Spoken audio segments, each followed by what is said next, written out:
उत्तराखंड कांग्रेस के high voltage ड्रामे का क्या अंत हो गया है? राहुल गांधी के साथ हरीश रावत और उनके सहयोगियों की और उनके विरोधियों की जो बैठक हुई, उस बैठक में क्या निकला? क्या हरीश रावत को मुख्यमंत्री पद का उम्मीदवार बनाने के लिए कांग्रेस आलाकमान राजी हो गया है, या हरीश रावत की बातों को दरकिनार कर दिया गया है? पूरी खबर मैं आपको बताऊंगा, लेकिन अगर आपने इस चैनल को अभी तक सब्सक्राइब नहीं किया है तो पहले इस चैनल को सब्सक्राइब कर लीजिए। नमस्कार, मैं हूं मनमोहन भट्ट। हरीश रावत की नाराजगी दूर करने के लिए आज दिल्ली में एक महत्वपूर्ण बैठक थी। बैठक खुद राहुल गांधी ले रहे थे। कांग्रेस पार्टी के आला कमान जिनको कहा जाता है, वो तमाम लोग बैठक में शामिल थे। प्रदेश प्रभारी देवेंद्र यादव पार्टी की बैठक में शामिल थे। हरीश रावत, प्रदीप टम्टा, करण मेहरा और उनके दूसरे सहयोगी यशपाल आर्य, गणेश गोदियाल भी बैठक में शामिल थे। बैठक में प्रीतम सिंह भी शामिल थे, रणजीत रावत भी शामिल थे, यशपाल आर्य भी शामिल थे और कई दूसरे और लोग भी बैठक में शामिल हुए। बैठक में कुछ बातें बिल्कुल स्पष्ट थी, बैठक का एजेंडा बिल्कुल स्पष्ट था।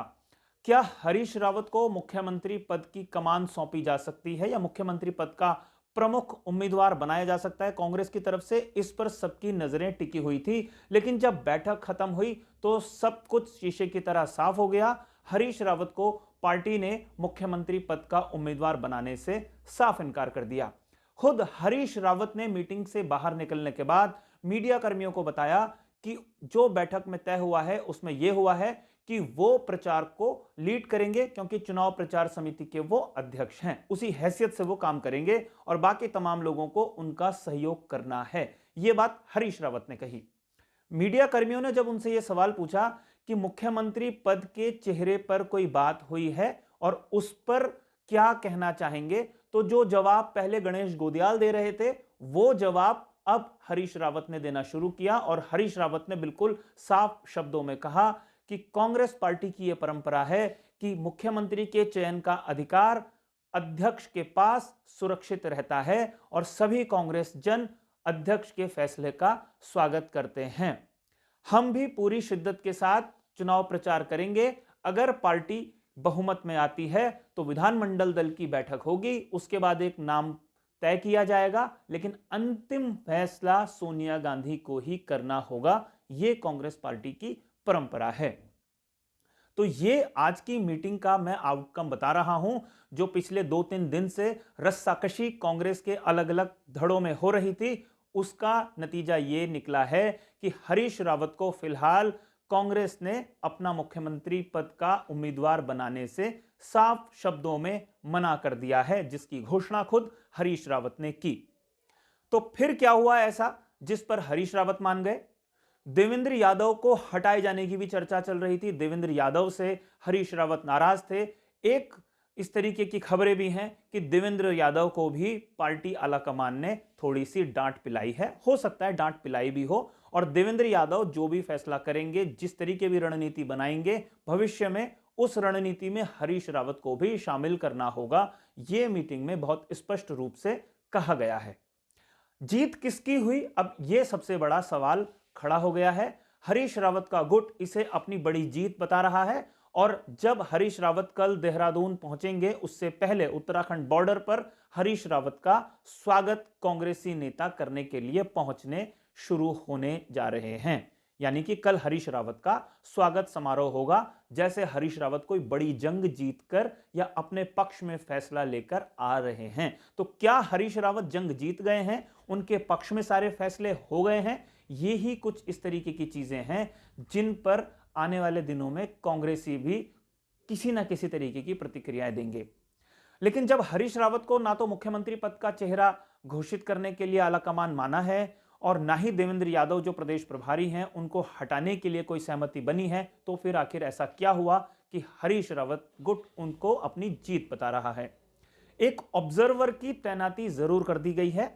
ऑब्जर्वर कांग्रेस के भारी भरकम नेता हैं अशोक गहलोत, जो राजस्थान के कई बार मुख्यमंत्री रह चुके हैं, अभी भी मुख्यमंत्री हैं। उनके खिलाफ भी एक बगावत सचिन पायलट ने राजस्थान में की थी। उस बगावत को थामने में अशोक गहलोत कामयाब रहे थे, लेकिन उत्तराखंड की बगावत को थामने में क्या अशोक गहलोत कामयाब हो पाएंगे? ये एक बड़ा सवाल खड़ा हो गया है। देवेंद्र यादव भी राजस्थान से ही आते हैं और अशोक गहलोत भी राजस्थान से ही आते हैं।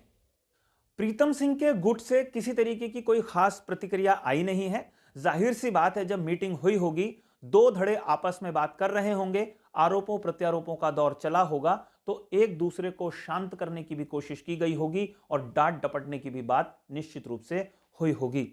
लेकिन ऐसी कोई चीज दिखाई नहीं दी जिससे यह लगे कि प्रीतम सिंह का गुट ठंडा पड़ गया है या प्रीतम सिंह के गुट को साइडलाइन कर दिया गया है।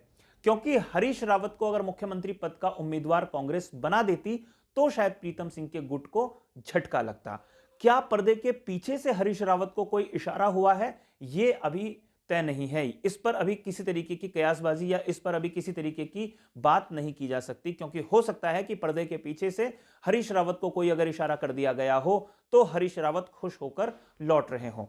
पार्टी हरीश रावत नहीं छोड़ेंगे, यह बात हम लगातार कहते रहे हैं और आज भी इस बात को कह रहे हैं कि किसी भी कीमत पर वो पार्टी छोड़ेंगे नहीं। आला कमान के प्रति उनकी वफादारी आज से नहीं, लंबे समय से है। तो आने वाले दिनों में उत्तराखंड कांग्रेस की राजनीति में क्या होगा, यह देखना बहुत दिलचस्प होगा। आने वाले दिनों में जो रणनीति बनाई जाएगी प्रचार अभियान को लेकर और टिकट बंटवारे को लेकर, उससे यह तस्वीर साफ हो जाएगी कि आखिर हरीश रावत की कितनी चल रही है पार्टी के भीतर। टिकट बंटवारे में अगर उनका रोल स्पष्ट रूप से दिखाई दे रहा होगा तो सब कुछ शीशे की तरह साफ नजर आने लगेगा कि हरीश रावत ही अगले मुख्यमंत्री हो सकते हैं अगर उनका बहुमत आता है तो।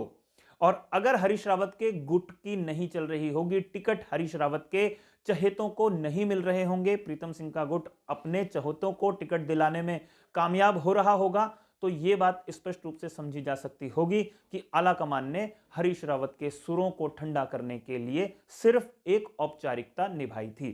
वैसे हरीश रावत के सुर बैठक से पहले ही थोड़े से नरम पड़ गए थे और उन्होंने उस तरीके का बयान देने शुरू कर दिए थे कि एक सामान्य ट्वीट उन्होंने किया, लेकिन मीडिया ने अटकलबाजी लगाकर इसमें कुछ मिर्च मसाला लगाकर बढ़ा चढ़ाकर प्रस्तुत किया था। अब मीटिंग भी खत्म हो गई है, गुटों के बीच में जो झगड़ा था ऐसा लगता है फिलहाल के लिए वो ठंडा पड़ गया है। हरीश रावत की बात क्या मानी गई है अभी तक तो स्पष्ट नहीं है, लेकिन आने वाले दिनों में यह तस्वीर साफ होगी। अगर हरीश रावत प्रचार अभियान की कमान संभाल रहे हैं, टिकटों के बंटवारे की कमान संभाल रहे होंगे, तो हरीश रावत को ही इशारा किया गया होगा आने वाले दिनों के लिए कि वो ही मुख्यमंत्री पद का अघोषित चेहरा हो सकते हैं। थोड़ा इंतजार करना होगा, जिस दिन टिकट बंटवारे हो रहे होंगे, लिस्ट आएगी, उस दिन तस्वीर असल में साफ होगी। साथियों, अगर आपको ये रिपोर्ट पसंद आ रही है तो इसे लाइक कीजिए, इसे शेयर कीजिए और अगर आपने अभी तक इस चैनल को सब्सक्राइब नहीं किया है तो इस चैनल को भी आप सब्सक्राइब जरूर कर लीजिए। अगली रिपोर्ट में आपसे एक बार फिर मुलाकात होगी, तब तक के लिए नमस्कार।